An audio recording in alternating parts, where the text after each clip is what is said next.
আমার প্রিয় বন্ধুরা, আশা করি তোমরা সবাই খুব ভালো আছো। এসো আজকে আমরা ডগের ছবি আঁকব। প্রথমে আমি একটি সার্কেল আঁকব। ওকে, কত বড় করব সেটা বুঝে নিয়ে এই যে সার্কেলটা করলুম, সার্কেলটা ঠিক হয়েছে কিনা দেখার নিয়ম হচ্ছে এই যে মাঝখানেতে এরকম করে দেখব আর এইদিকে দেখব। যদি দেখি যে মোটামুটি ঠিক আছে, একটু আর একটু এইদিকে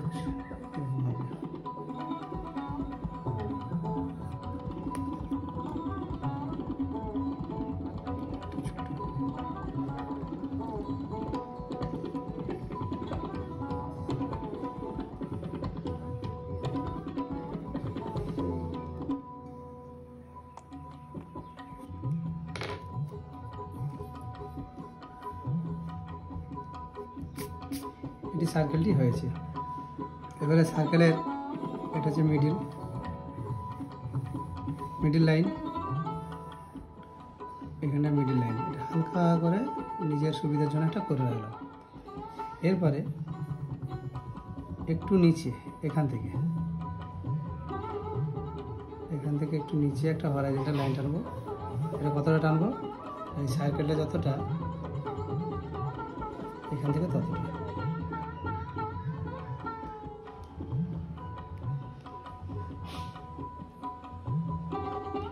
তাহলে সার্কেলটা যতটা এইখানে বসালে যতটা আছে ততটা আমরা টানব। এরপরে এই যে মিডিল থেকে এই লাইনটা যেটা আছে সেটা এইদিকে কতটা টানবো, এটা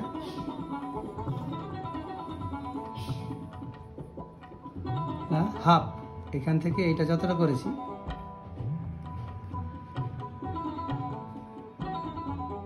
হাফ, এখান থেকে এটা যতটা লাইন তার হাফ করেছি, সেটা নিচের দিকে টানবো হাফ পর্যন্ত, মানে এতটা হচ্ছে। ব্যাস, এখানে একটা হরাইজন্টাল লাইন টেনে দিলাম হালকা করে। আবার পা পর্যন্ত কতটা হবে সেটা এইটার হাফ করব। মোটামুটি মেজারমেন্টটা আমরা বুঝে নিয়েছি। এটা হচ্ছে আমার প্রথম স্ট্রাকচার মেজারমেন্ট। ওকে, তাহলে যেটা আমরা করছি সেটা মাথাটা হলো গোল, সেই গোলটা যতটা চওড়া, মানে ব্যাস যতটা, এই মিডিল থেকে নয়, এইখান থেকে এইদিকে ততটা। এরপরে এর মিডিল থেকে যে একটা লাইন টানলাম সেটাকে আবার হাফ করে দিলাম এটা, তাহলে এই চওড়াটা হাফ হলো, লম্বাটার থেকে চওড়াটা হাফ হলো। তার হাফ আবার এই পায়ের পাতা, মানে মাটিটা যেখানে থাকবে সেইখানে। ব্যাস, এটা হচ্ছে স্ট্রাকচার। এরপরে আমরা এক এক করে জুড়ে সব ঠিক কমপ্লিট করব। একটু সামান্য এটা মুছে দিচ্ছি। এরপর মুখটা একটুকু উপর দিকে একটু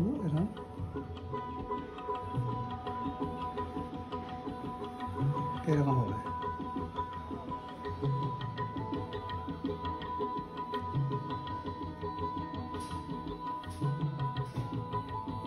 এটা মুছে যাবে।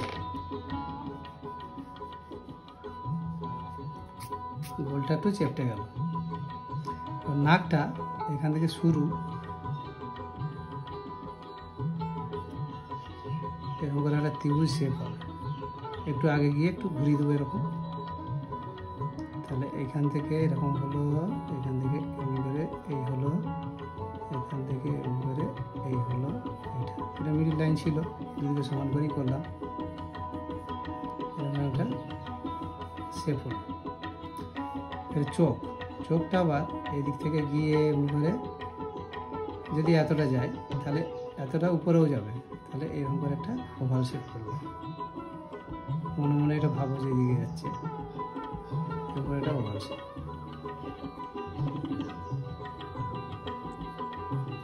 আবার একইভাবে এদিকে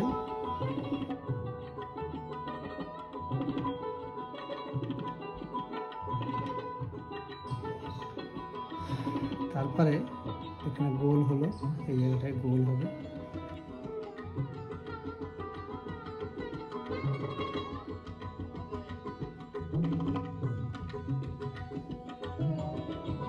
নাকটা দেখো কেমন করছি, নাকের পরে এইখানটাতে কাজ করে এইদিকে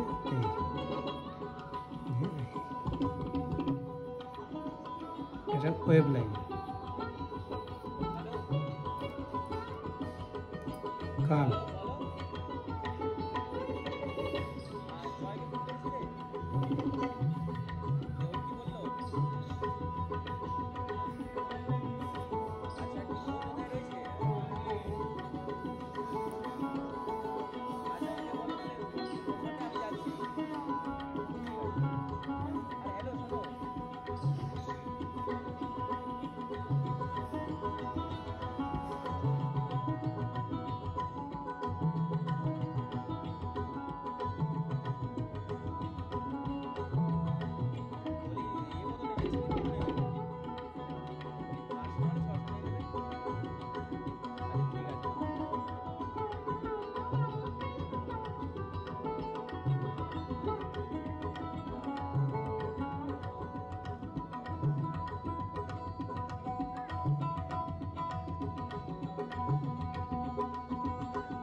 আজকের ক্লাস এই পর্যন্তই। আবার দেখা হবে পরবর্তী ক্লাসে।